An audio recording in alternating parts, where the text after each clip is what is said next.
Hello, hi, welcome to the intro of the fish vlog. I wish I had a shirt with a fish. I mean, I guess I have my Ariel t-shirt. I wore that yesterday though.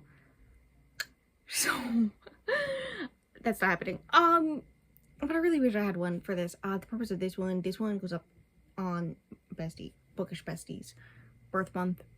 I call them fish. They go by Stingray. I call them fish as a nickname. It's hilarious. So fish themed vlog with fish-ish creatures on the cover. Mermaids count.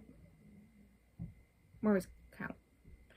Did I just look at the title of the books and instantly forget them? Yes, I'm gonna have to get up and check them. But mermaids do count. That's important because one of them, the first one I'm gonna talk about, is a mermaid one. But basically, yeah, it was very difficult to find books for this. Because most the mermaid and or siren books I have on my TBR technically have a mermaid or a siren on the cover, but like it's not, it just looks like a person, right? What just fell on my Kindle? No, not my Kindle charger. Call to the Deep is the mermaid one. Very obvious to me, which is a dark romance fantasy. I did just glimpse the synopsis. If you take the Mere Grant rolling in the deep, into the drowning deep premise and make it a romance between a half human, half of the siren creatures in that's what this is. She's basically the only survivor of this boat crash, and the people who rescue her, the leader of them, instantly falls for her, and she learns that what destroyed the crew that she was on ship with was man-eating mermaids that she is a part of. Kind of iconic. The other one, To Kill a Kingdom. Yes, it's counting because it's got squid tentacles, octopus tentacles. I don't know, the fish said it counted. Which is also sirens. I don't know about anything about it. I just know it has sirens. The end. The end. I think it's a retelling. I saw that tag on Goodreads. I didn't check what it was a retelling of. And there's pirates. And I also think it's like a fantasy first, romance second, romantasy type thing. There's that. And then there's the sci-fi one. I think it's sci-fi, Light from Uncommon Stars. I really hope that's the proper name of it. You can see it. Which is the whole reason why I'm filming this now, because I do have the audiobook from Libby, and I have like 9 days left on my loan, so I need to read it soonish, especially since it's kind of longer, right? So that's why I'm starting it now, so that I can read that and then give you my updates as I read it. I think that's everything I gotta say. That's it. That's everything. The fish doesn't post on YouTube anymore, so their Instagram is linked below, but also like check out the podcast. If you just like listen to the podcast and possibly leave a comment on one of the podcast episodes, it will make their day. So do that. Yeah, that's it. Happy birthday, fish. You're gonna make this thumbnail, so thanks. It was such a long time ago that I filmed the intro to this. I don't know if I said anything about the book that I just read all of, basically in one sitting. So that's fun. Like it's at the point where it's like a few days before I leave and I'm starting to actually read the books for this one. In my defense, this is the last vlog I have to read for. Light from Uncommon Stars. I read all of it. Yeah. Basically in one sitting. It's a good book to listen to if you want to do the audiobook, while playing Raft. Fun fact. What is this one's about? Katrina is the violin student, who is trans and dealing with the trauma of growing up in a family that didn't accept that part of her, right? And putting that into her music. There is her teacher, who is a woman who many years ago, I think she was dying and she wanted to be remembered, right? As this great violinist. And so she sells her soul to the devil or demon or something like that, in order to like have this greatness to be remembered. But then the last show she's supposed to do that makes it that like seals the deal, her soul is officially his, something goes wrong, and so like every knowledge of her is just basically erased from like of her playing is erased, but also he doesn't own her soul anymore, and so in order to make it so that she can play again and be like the violinist that she's meant to be and all this stuff, she has to give him 7 new souls, right? And we're at the point where she is on her last year and she needs to find her 7th victim, right? And that's gonna be Katrina. The thing is that like throughout the whole entire book, they become very much mother-daughter. Like, she takes care of her, all this stuff, helps her out, supports her, and all this stuff. Also, she's like 78 years old and a lesbian, so she knows a little bit of what it's like to be, you know, comments being made about your sexuality and queer identity and whatnot. So like she also she's a woman who takes no shits and will not take somebody saying bad words about her, and so will go up and be like, okay, you're gonna make comments about my trans daughter in the store, okay, fine, bye, you don't get my business, bye.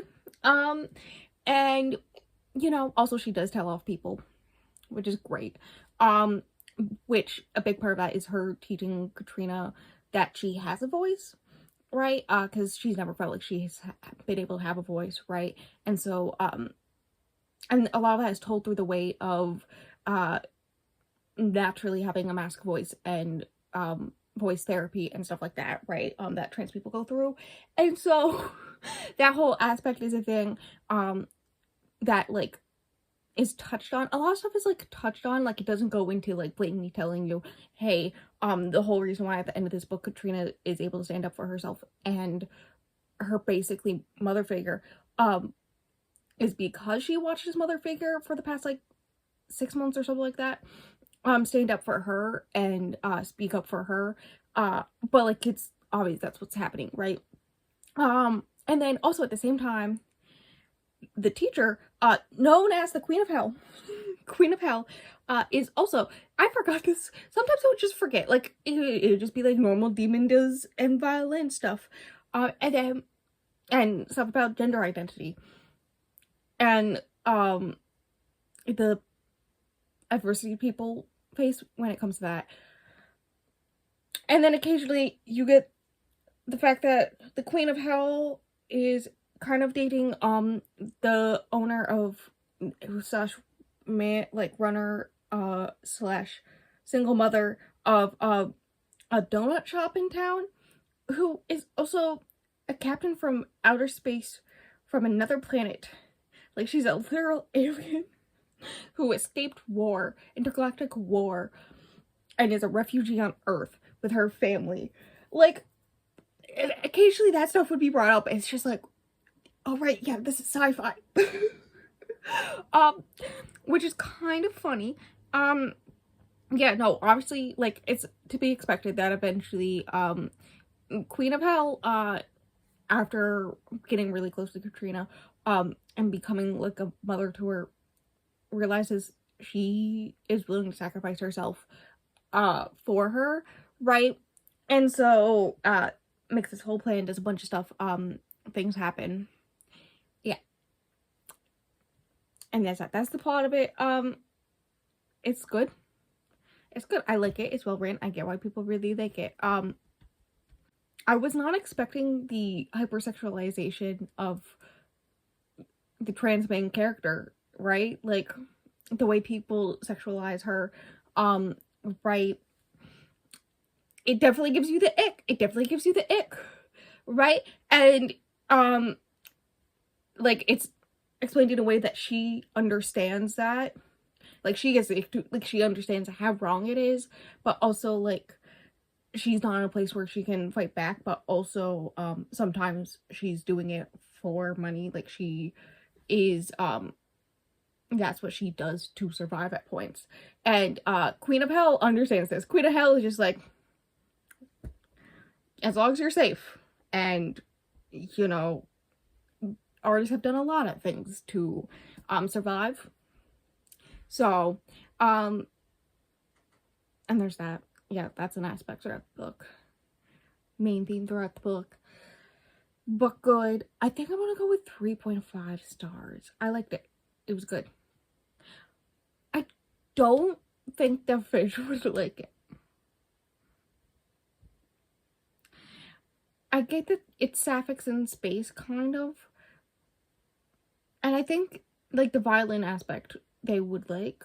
I just don't think the fish would, like the random sci-fi intergalactic portal stuff that occasionally happens. Like, all because of a donut shop. Like, what? What? Also, most of the time, the aliens from outer space, right, that are purple and are building intergalactic phase gates and have one of them is actually a hologram and all this stuff are just a lot of their whole entire arc is just them trying to keep the donut shop afloat. So yeah, good times. Love that. It's weird in that way. Yeah. But anyways, I'm gonna go with 3.5 stars. I read it all in one sitting. I have plenty of time to read the other two. I think I'll only be able to read them via eyeballs, not audiobook. So pray for me. But those are coming up. Yay. Me updating? Updates. The one with the octopus tentacles. Something kingdom? I haven't started yet. Really, I read like the first few pages. I got my hands on the audiobook. I'm gonna try it tonight. It is the morning before I leave. Afternoon before I leave. So that's fine. I will try it later tonight, but I don't have a good feeling for it. This will be finished while I'm away. I know this. I know once they go on vacation and I'm cat sitting, I'm gonna update you with my final thoughts. Possibly on this. Most likely on this. Because I don't want to update you at 4:30 in the morning. Right? Because that's the time I'm leaving to go to the airport. So, like, no. But also, I started Call to the Deep. And another reason why I'm willing to record while I'm there is because I'm liking it. I'm having a good time. This is what the romance between Killian and Lorelai. Yes, I did instantly get the fisherman's name is Killian, and has dark hair and scruffy, and I did immediately picture Killian Jones from aka Pirate Hook. Pirate Hook? Captain Hook, the pirate from Once Upon a Time. We don't need to talk about it. Also, apparently her name has to do something with a siren, like a famous siren, right? But their romance is giving what I wanted from It Happened One Summer. It takes place in Maine. I think it happened one summer. Also takes place in Maine. I don't remember. But it's the relationship is much more what I wanted from that book, which is so funny because like nobody's read this book. Yeah, I'm liking it. She immediately starts with them like rescuing her from this ship crash that she was aboard, and she was the only survivor, right? So they like so far up to this point it has been them slowly making the progress back to land, right? He's the captain of a fishing boat. They're all really nice to her. He like takes care of her, right? And he definitely has like a feelings for her, but he's also like, hey, I'm like the guy who saved her from the ocean, and like I'm the one taking care of her right now. She lives in, I think, somewhere in the middle continental US, so I don't she's definitely not from Maine. So until she can get home, she's basically staying with him for free, right? And all this stuff, and helping her like find things to do while she's there, and all this fun stuff, right? So like basically he's all like, hey, there's a power imbalance here. I one saved her life, so like I don't want her to feel like she owes me. Two, it's like a whole awkward situation on the boat because like, hey, where else is she gonna go? And then 3, now she's living in my house. And I don't want to make her feel uncomfortable because the power imbalance, and all this stuff. Which, valid. And she's all like, hey, into him, but she's also like, I just went through a giant traumatic thing. I should probably deal with the feelings of that first. Imagine. Yeah. So yeah, that's happening. She's like already with like all the other people in the ship. She's already like creating a community there. And so I don't think she will leave. She works in museums that have to do with nautical stuff, and there happens to be a position perfect for that in the area, right? So, I think she's going to start working there, right? And then I assume they start relationship. I don't know when the fact that she's a mermaid is gonna come up. There was a thing where she says that no one says she's a good singer, right? Like she's not good at singing. That's always been a thing. Also, she's adopted. And she grew up in a place that didn't have like bodies of water. She always wanted to see the ocean, right? And then when she was in the water post ship crash, and they were trying to find anybody alive, right? Any survivors.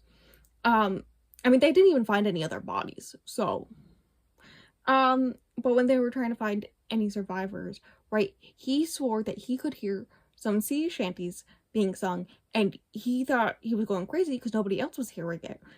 And I'm 99% sure it was her because she mentioned something about singing sea shanties when she was in the water, trying to distract herself. So, but like, it no click in anybody's head yet. They just think it's weird that she's the only survivor, but like very lucky in the end. And yeah. Anyways, the romance in it is good. It's well written. I had low expectations because it's an indie published book that has like 1,000 ratings barely on Goodreads. I was like, it's fine. It'll be probably whatever. I'm having a really good time. Yeah, no, it's like a 4-star right now. I don't remember how far I'm into it, but yeah. I mean, there's a good chance I'm gonna read it on the plane. It's either that or Game of Thrones. One of these is not like the other. Anyways, yeah, that's my update. And I will not update you until they go on vacation and I tell you whether or not I DNF'd getting the book and how much I enjoyed called The Deep. Hello, welcome to special guest Stella. I love when I go to start recording and she just hops in the chair that I'm sitting in front of. You baby. She's the one I'm allergic to. Me update. It's been a while. This is vacation me. But I did a few days ago finish To Kill a Kingdom. I say a few days. I'm like almost done with another book on top of another book that I finished in the same time. Since then, this is just the first time I've had to update. Right?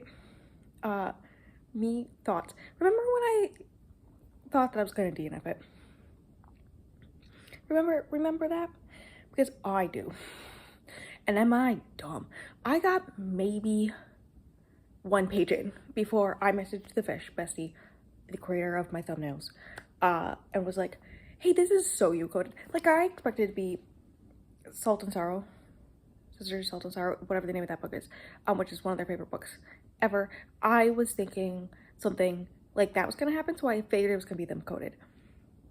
Which it kind of a little bit was, but also it wasn't. I didn't know if there was a Little Mermaid retelling until afterwards. I'm really annoyed. I did bring my Pretty Nerdy t-shirt that has, or tank top, that has Ariel on it, but I wore it, was that yesterday or the day before yesterday? I think the day before yesterday, so it's not clean. But I was wearing it when I read it, so that's funny. And I did read it on the beach, which is also funny. Yes, I went to the beach. Yes, I put my feet in the water. Yes, Bestie took a picture of me being very uncomfortable. I will put it up in the corner because it's so funny. Yeah. It's a Little Mermaid retelling, but with a lot more murder. Are you kidding? I'm trying to record here. You can't purr the whole time. I'm kidding. You can purr as much as you want. So me reading, yeah, a lot of murder, like immediately. Ariel, who is Lyra, um, right, is the only daughter, the only child of the Sea Queen, who is basically Ursula, right? And their whole thing is that like every year on your birthday, you take someone's heart, you like sing your siren song to them, and put them in the trance, and then you take out their heart, and every heart you have is a year of your life, and if your heart is taken or crushed, it takes some of like your life force, right? And Lyra's whole thing is that she kills princes, only princes, right? Um, funny story, Eric, it's something Ariel or something like that. Some stupid name is his name, right? He's a prince of like one of the richest countries, crown prince, future king, but also his biggest hobby is taking his group of basically pirates around and hunting sirens. And his biggest goal is to kill the Princess Bane, aka Lyra. Right? Her mother gets angry at her, blah blah blah blah blah. It's not that important.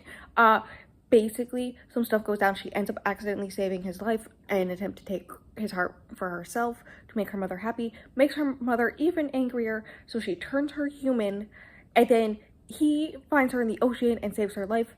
And he's on a mission to find this magical trinket that could give him the power to kill the Sea Queen, right? And so it's basically her trying to hide her true identity from him while also trying to kill him, but also wanting to get the trinket for herself so she can kill her own mother. All three of those are happening, right? Meanwhile, he's like not trusting of her, like immediately locks her up in a cage, all this stuff. Immediately, like she's naked and he ties her to like the railing of the ship, all this stuff. But also, listen, she still got her siren anger. Is now the time to clean yourself? She still got her siren anger, and he's kind of into that. You wanna leave me? Okay, bye. Oh no, she's climbing into my lap. Okay, okay. And so that's happening. Am I that comfortable? Oh. I wish you could see that. She's so cute. So yeah, he doesn't trust her, but is kind of into it, and then she eventually realizes, hey, I don't actually want to kill him, right? And then there's this whole story that she tells him that if a human takes the heart of a siren, right, then they are immune to siren song, like any siren song, right? And the whole thing is like everyone suspects that like physically take out the heart, like sirens take out human hearts, right? But then like they kiss, it was cute, and they're like holding hands but trying not to hold hands because he does have a like betrothal going on with like a princess of another country who's like super deadly and all this stuff, right? And then the main attack fight happens and he's not affected by the siren song, and she's like, bitch, remember, you gotta take a siren's heart and you have mine. And then he trusts her enough to give her the trinket, right, to kill her mother and become the Siren Queen. And now the sirens and the humans work together, and it was so cute. It was so cute. I loved it. I loved it. 4 stars. I really wish there was like more of a romance aspect. I don't know where to put it because like it's basically perfect. Like there's like no filler, right? And it is kind of long, so like I don't know where the extra romance would go like after they kiss, obviously, and I would like to see more of them like hiding their relationship from everyone else, like stealing kisses occasionally and whatnot, instead of them being immediately like, I love and trust you after the first kiss. Like I'd like to see a little bit more of that, but otherwise it was great. I love it, and I did tell the fish to read it, and I highlighted a lot of it, and I love that for me. We're back. So yeah, I liked it. I enjoyed it. 4 stars. Somebody wants my attention, so I'm gonna give her attention. And yeah, it was a good book. I have not made any progress in the last one, Call to the Deep. I've not made any more progress. I'm reading all the library books here instead of the books that I need to read, and that's fine. We don't need to worry about it. We don't need to worry about it. Hello, hi, it's vacation me, knowing that my phone will probably not let me export this wonderful vlog anything above 480p, so I'm very excited about that. Me finishing vlog, I finished the book yesterday. I don't think you can actually tell that there's a giant ass fucking pimple on my nose. Yeah, it took me 20 days for me to read Call to the Deep. And I'm not gonna say we love that, because I'm not sure if I do. It was a book that I would like read a chapter or two as I sip my wine, like very small amount of wine, at night before I went to bed. Right, that's like what it was. And then yesterday I read like at least a third of it, probably more, like half of it. Right, I think it was actually like a half, because it was 160-ish pages, right? Like it, yeah. Good times. Here's the thing. It lulled me in a false sense of security, because the first like 43%, it was a romance. It was just a romance. And then around 45%, she turns into a mermaid for the first time. He's there when it happens the first time, and he's like, okay, but doesn't mind. And then he goes out fishing, and because that's what he does for a living. And while he's gone, she's in the ocean trying to figure out the fact that she has weird hunger now. And his stalkery-ish, very questionable ex-girlfriend who just moved back into town keeps on coming onto their property, right? And she puts her feet in the water and she just smells blood because she's in mermaid form, and takes a chunk out of her leg. There were a lot of jokes happening between me and Bestie, not the fish Bestie, the Bestie whose place I'm in right now, about what kind of eating she was doing. Like literally, it was a sex scene right before this, I swear. Yeah, so then it's like her trying to quench her hunger. She does get the job, and her new boss is a marine biologist. Literally, she gets the job, and then 5 seconds later, she's like, oh, by the way, I'm a fucking mermaid, right? So, and then he's like a little bit scared of her, because like, that's a big fucking chunk out of her. Like, she had to get a skin graft. Like, it was insane, right? But like, he's still kind of into it. Blah blah blah blah. His basically family, who is her boss, technically not related to him, right? But her parents took him in when his dad was being kind of a piece of shit. So like the two of them, the parents, they tell the parents eventually. Lila, the boss, knows because she's a marine biologist, and she tells her husband, who is both Will and Branson. I would like you to know, it was 83% of the book. Every time, I'd be like, is Will and Branson the same person? I think they are. It was confirmed at 83%. Because literally the page before, they were like, Will's up in this area and he's not responding. And then Killian tells one of the other people to go check on him. And she calls down, she's like, Branson's knocked out. And that's how I learned that they're the same fucking person. The whole time I was confused about that. The whole time. And that's where I should bring in, this isn't a thing, like self or indie books, especially non like popular ones, right? Like this has like under 1,000 ratings, right? I don't dock points for my rating, blah blah blah. For the whole it could definitely go with another round of edits, right? There was multiple grammatical issues I noticed over halfway through, and that whole Will Branson thing, like a developmental editor, one quick read through would definitely be like, hey, fucking change that, right? And so, yeah. I'm not, that's just a thing to note. I can just ignore it, but like that's a thing to note. So those are the people to know, but then she ends up rescuing this kid. Oh, there's like a bunch of, they're just basically banging all the time. Again, at one point, they do bang when she's in mermaid form. I literally was like, what the fuck am I reading last night? I showed it to Stella. Stella was traumatized. Stella's the cat. Yeah, no, literally he puts it in and then it cuts to black. I'm like, thank fuck. I don't need to read that. So that's fun. And then she saves this kid who falls in the water off this cliff edge, right? And he happens to have a GoPro on that's connected to his cloud, and so he gets a recording of her in mermaid form, right? And then, is it Claire? No. It's something similar to Claire, but much dumber, is the ex's name. She's been trying to figure out what the fuck bit her. She thinks Killian's doing nothing about it. And, all this stuff. So she goes back to his place and records Lorelai, in the water, not able to see that's Lorelai because she's like keeping her distance for all these fucking reasons, right? But yeah, now the whole world knows mermaids are real. That's a thing.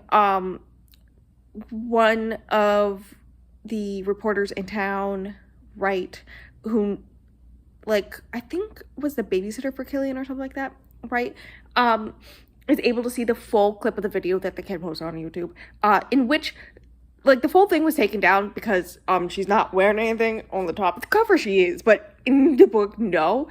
So it got taken down for nudity, but, right, you can see her face clearly, and she's like, the fuck? So they make a plan to capture another mermaid to get answers from them. There's like a bunch of stuff with like, there's this one specific blue mermaid who is in charge of, who killed like all of Lorelai's crewmates, and attacked her once and she almost died.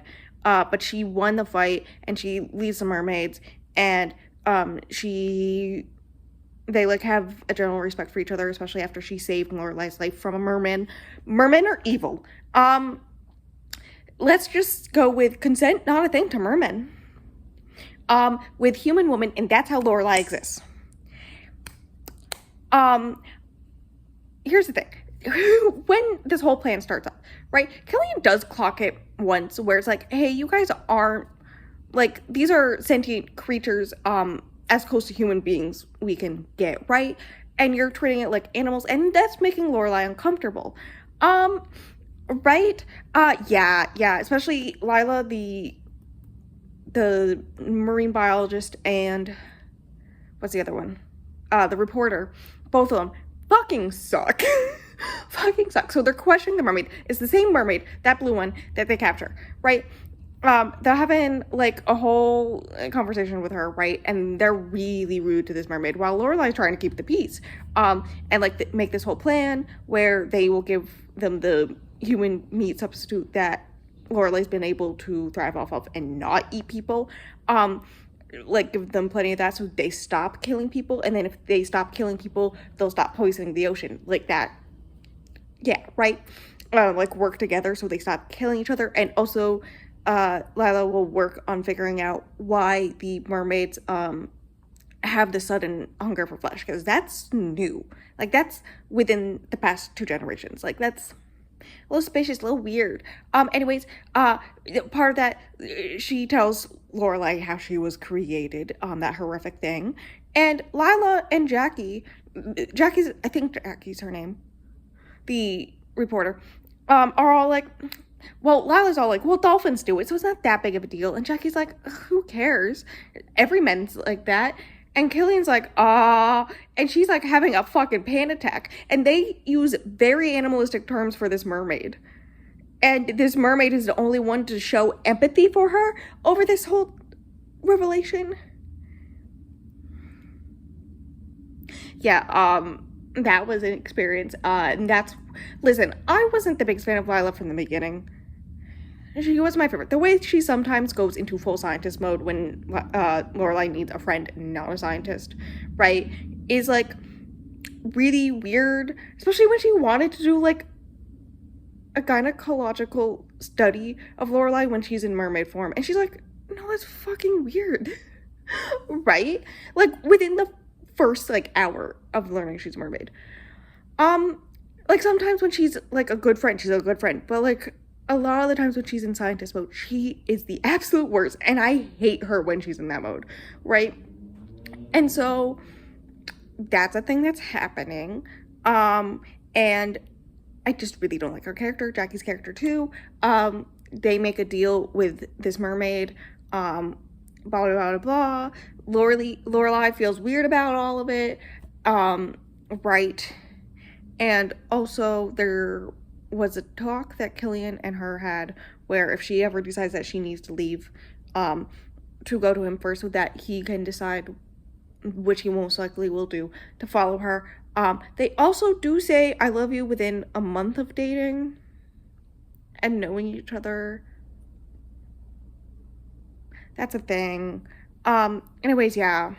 The last quarter was really what brought it down. It was a 4-star for the first half, and then it just, once it went full paranormal from romance, when it leaned into it, it wasn't my favorite. Especially when it came to the romance aspect in that. Like, sometimes they'd be really cute together, and I'd be like, hell yeah. But then, like, the way that he'd, like, be really into her being a mermaid. Like, really into her being a mermaid. Like, really into her being a mermaid. Like, and then at one point, he's all like, oh yeah, your siren song. And she's like, wait a second, am I, like, is this actually a consensual thing? And he's all like, no, I'm definitely into it. Like, the amount this man is into her with a tail, like, if it's not obvious by the fact that they banged when she was in mermaid form, I don't wake it. I assume something in the next one. The third one seems like doesn't have anything to do with Lorelai and Killian. I don't know. The second one, I assume something happens where she decides that she has to leave and maybe doesn't tell him beforehand. I don't know. Also, I will be very upset if they find her biological mother, because he asks, hey, do you want to try to find her? And she goes, no, she went through that traumatic thing and managed to give me up afterwards, after surviving that horrendous thing, giving birth to me, and then, like, I had to deal with all that. She's probably still traumatized. I don't need to re-traumatize her by showing up randomly in her life, being like, hey, I'm that secret child you gave up. Also, I'm a mermaid. Same species as that creature that assaulted you. Like, right? And he has, like, some theories, because, like, why in this random middle of nowhere town in the Midwest, right? But, she's like, I don't want to do that. I don't want to traumatize. Like, it's not that important to me. I had a mother, right? And so I really hope, because he, like, has some ideas, and it was hinting at, like, a possibility of it being looked into in one of the later books. But I really hope they follow her train of thought of, let's not put this poor woman through that. Please and thank you. Anyways, it's been 13 minutes. My tea should be cool enough. Let's hope. I think I put it in the fridge to cool it down because I'm exhausted. It's 4 p.m. But yeah, that's the book. I rated it 3 stars.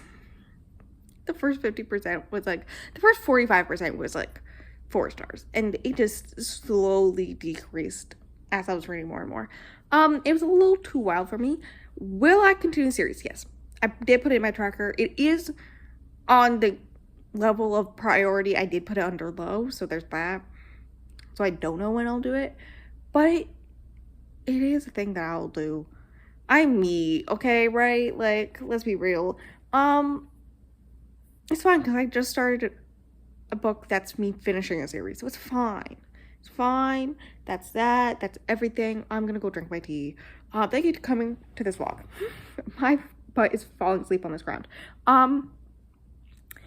Links below. There's the fish there. The fish who made the thumbnail for this. Also, their birthday is it the day this goes up?